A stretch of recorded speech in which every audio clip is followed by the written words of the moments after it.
I think doing a mindset change from I can't to how can I goes a long way. How can I maybe get one more job that might fund like me, getting like at least 3 videos edited for me.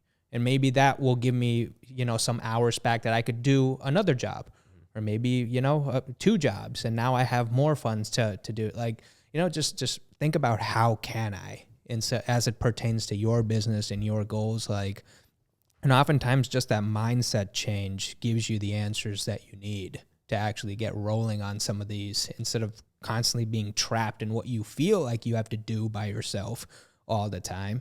But you don't really. Like, there are ways, right? Yeah. We're always open for conversation too. Like if you even need to be guided in like the right direction, it's like sometimes just having a conversation with someone helps, like a 15-minute conversation, just a phone call. But don't think like everything is I can't, I won't, it's like, no, how can I?